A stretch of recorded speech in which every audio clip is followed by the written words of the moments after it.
Selamat pagi adik-adik. Apa kabarnya nih adik-adik semua? Semoga adik-adik baik semua ya.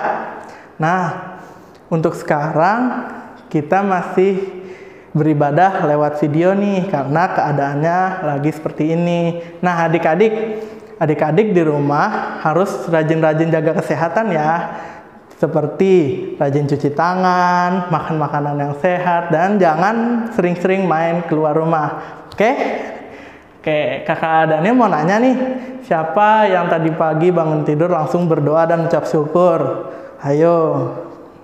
Adik-adik, Kak Daniel mau nanya nih, siapa yang tadi pagi bangun tidur langsung berdoa dan mengucap syukur?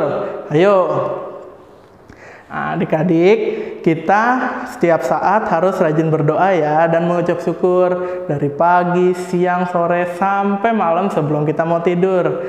Nah, adik-adik, sebelum kita mendengar firman Tuhan, kita nyanyi dulu yuk, kita angkat pujian untuk Tuhan.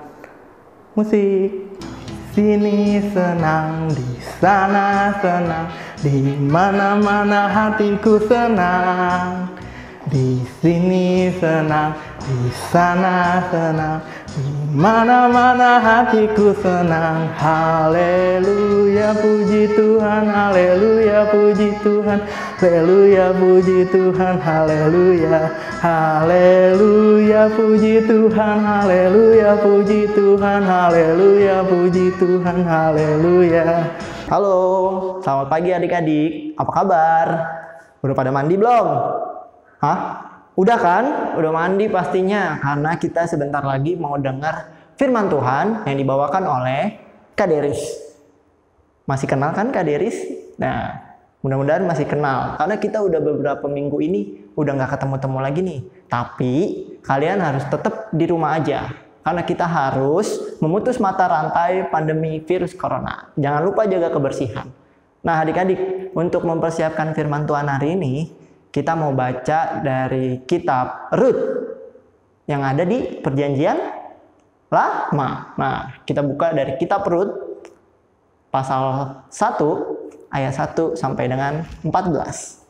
Nah, adik-adik, kalau adik-adik sudah baca tadi kitab Rut ayat 1 sampai dengan 14, di situ menceritakan tentang sebuah keluarga, yaitu Bapak Elimelek dan Ibu Naomi. Nah, keduanya mempunyai anak, namanya siapa? Mahlon dan Kilion. Nah, pada waktu itu mereka memutuskan untuk pindah dari Israel, tepatnya di Yehuda, untuk pindah ke sebuah daerah, sebuah tempat yang namanya Moab. Moab ya, bukan karena ngantuk kita Moab. Itu Moab. Oke? Nah. Jadi waktu itu keluarganya Naomi pindah ke Moab karena di Yehuda mengalami musibah kelaparan. Adik-adik pernah kan kelaparan? Nah, waktu itu kelaparan itu terjadi mewabah seperti saat ini di bangsa Yehuda. Nah, akhirnya untuk bisa memperbaiki kondisinya yang ada, keluarga Elimelek dan Naomi beserta anak-anaknya pindah ke Moab. Nah, adik-adik, jadi ketika sampai di Moab, setelah beberapa tahun, anak-anak Naomi, siapa tadi? Mahlon dan Kilion. Nah, waktu itu Mahlon dan Kilion memutuskan untuk menikah dengan perempuan dari bangsa Moab. Mahlon menikah dengan Rut dan Kilion menikah dengan Orpa. Nah, ketika mereka hidup bersama, semuanya berjalan semestinya gitu, berjalan dengan apa adanya selayaknya keluarga. Tetapi ketika beberapa tahun kemudian, Bapak Elimelek, yaitu suaminya Naomi, meninggal dunia adik-adik. Dan tak lama Mahlon dan Kilion juga meninggal dunia. Nah, adik-adik, kira-kira apa ya yang dirasakan oleh Ibu Naomi ketika kehilangan keluarganya? Pertama dia kehilangan suaminya, dan setelahnya dia kehilangan kedua anaknya. Jadi sekarang Ibu Naomi hanya memiliki kedua menantunya. Siapa tadi adik-adik namanya? Ya, Ruth dan Orpa. Ya, adik-adik. Jadi jangan lupa ya, menantunya Ibu Naomi namanya Ruth dan Orpa. Jadi ketika Ibu Naomi setelah kehilangan suami dan anak-anaknya, yang tersisa hanya menantunya, kedua menantunya itu, Ibu Naomi memutuskan untuk pulang kembali ke Yehuda. Karena pada waktu itu bencana kelaparan di Yehuda itu sudah selesai, sudah berhenti, dan semua kehidupan kembali normal. Nah adik-adik, tetapi yang menarik pada saat itu, Naomi meminta kedua menantunya untuk meninggalkan dirinya. Kenapa ya adik-adik? Karena Ibu Naomi ingin mereka mempunyai kehidupan yang lebih baik dari yang sekarang gitu. Karena tanpa kedua anaknya Mahlon dan Kilion, Ruth dan Orpa itu kehidupannya ya bergantung pada Naomi, sedangkan mereka pun hidup sebatang kara gitu. Akhirnya untuk kehidupan yang lebih baik, Naomi meminta mereka untuk meninggalkan dirinya. Jadi Orpa dan Ruth diminta untuk pergi ninggalin Naomi. Tetapi pada saat itu Ruth tidak mau. Kenapa ya adik-adik Ruth tidak mau meninggalkan Naomi? Ternyata Ruth tidak meninggalkan Naomi karena Ruth ingin menunjukkan kesetiaan dan ketulusannya kepada Ibu Naomi sebagai ibu mertuanya. Sikap Ruth ini menunjukkan bahwa Ruth ingin menekankan komitmennya dan bukti bahwa Ruth ingin turut merasakan apa yang Naomi juga rasakan. Dan oleh karena itu, Ruth mengikut Ibu Naomi untuk pulang ke Yehuda, sedangkan Orpa tidak ikut. Ya adik-adik bisa lihat di ayat 16 bahwa Ruth mengatakan, "Jangan mendesak aku meninggalkan engkau dan pulang dengan tidak mengikuti engkau. Sebab kemana engkau pergi, kesitulah juga aku pergi. Dan di mana engkau bermalam, di situ juga aku bermalam.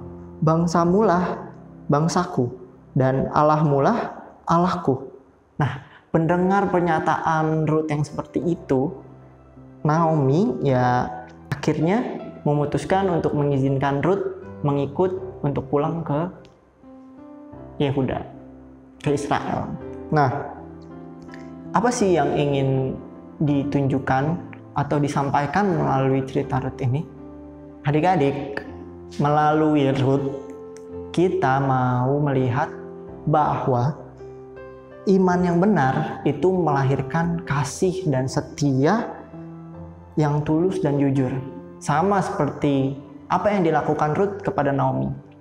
Nah, dari sini kita lihat bahwa Ruth menunjukkan bahwa hubungan antara Ruth dan Naomi itu tidak didasarkan pada balas jasa atau untung dan rugi. Sehingga apa yang dilakukan Ruth itu tulus apa adanya untuk Ibu Naomi. Dan hal itu juga ditunjukkan bahwa kasih yang ditunjukkan Ruth itu tidak berdasarkan syarat dan kepura-puraan. Jadi Ruth benar-benar tulus ingin mengasihi Ibu Naomi. Dan juga apa yang dilakukan Ruth itu menunjukkan bahwa begitu besarnya kasih Ruth kepada Ibu Naomi sehingga Ruth tidak ingin meninggalkan Naomi. Iman yang benar menunjukkan perbuatan yang benar juga ditunjukkan melalui apa yang dilakukan Ruth ketika bersama Ibu Naomi untuk bertahan hidup di Israel pada waktu itu. Nah, waktu itu Ruth itu bekerja sebagai pemungut sisa-sisa jelai gandum. Meskipun begitu, Ruth tidak malu, tapi dia juga tidak tidak minder, namun dia tetap bekerja keras.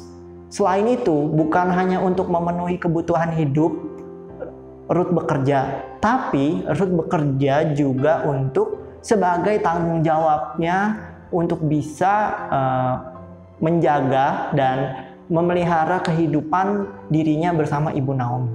Nah, dari sini menjelaskan bahwa dengan penuh harapan dan kerja keras, Ruth menunjukkan bahwa iman, apa yang dia lakukan, apa yang dia percayai itu merupakan suatu hal yang benar untuk kedepannya. Nah, adik-adik, kira-kira dari cerita Ruth, apa yang bisa kita ambil dalam kehidupan kita sehari-hari?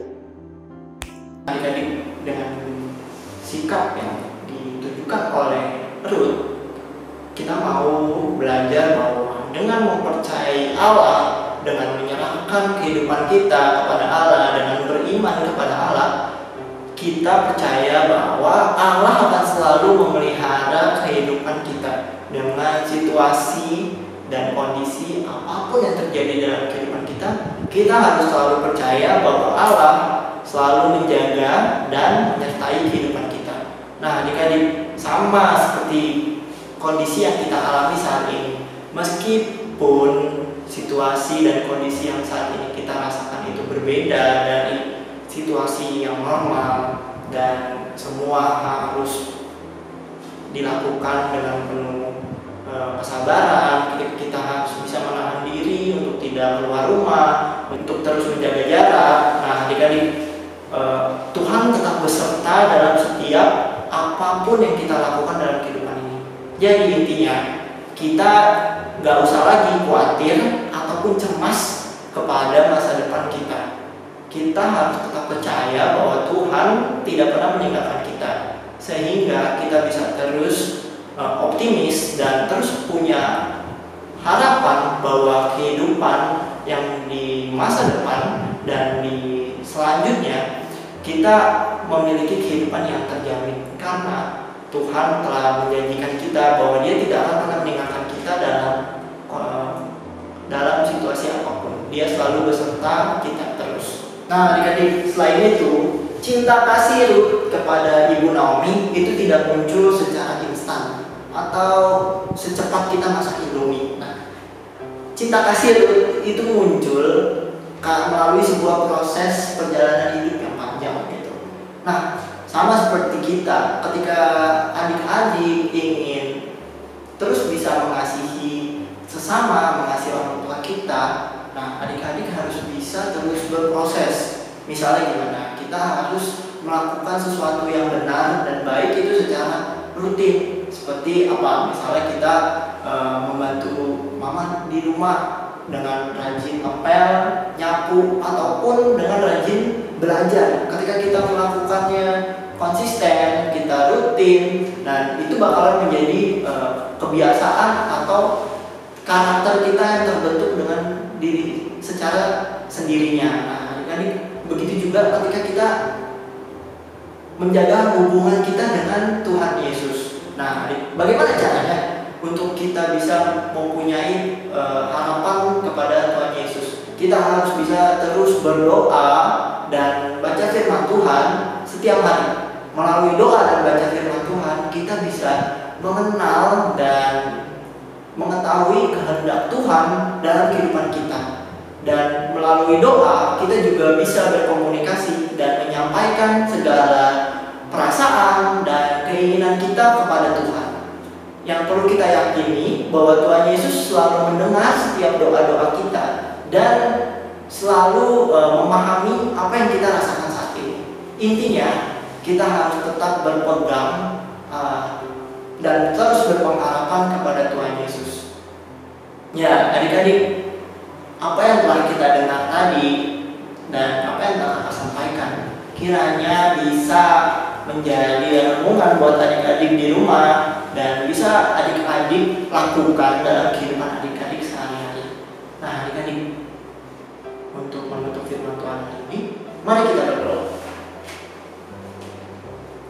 Tuhan Yesus, terima kasih buat firman-Mu pada hari ini. karena kami boleh mengenal sosok Ibu Naomi dan Ruth.